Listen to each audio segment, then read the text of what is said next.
ولادت حضرت فاطمه معصومه سلام علیها شب ولادت است.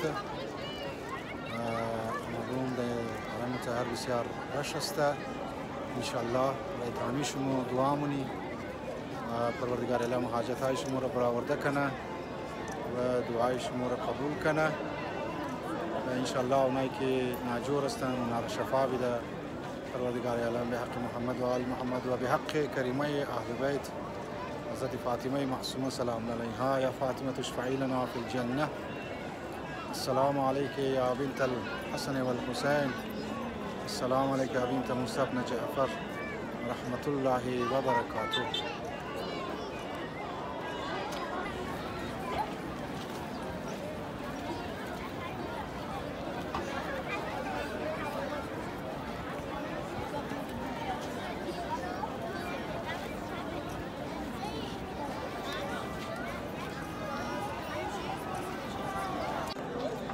بسیار کس معنویات داره اینجی.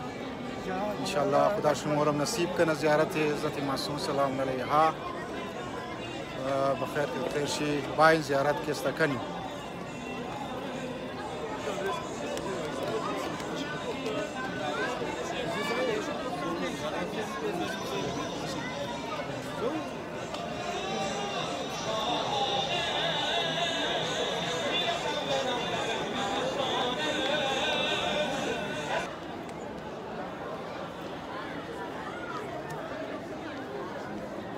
سلام کنین بیبی را انشالله.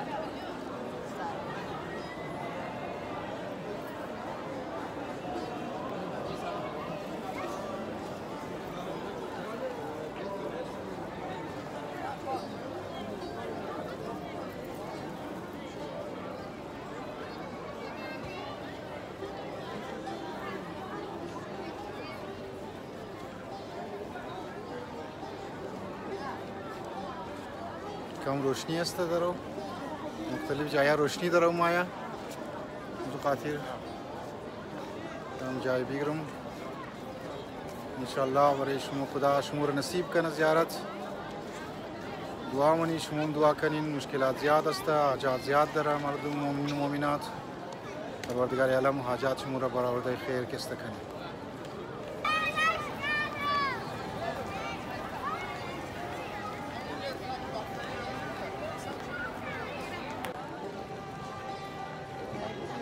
اینجا بسیار خوب معلوم میشه.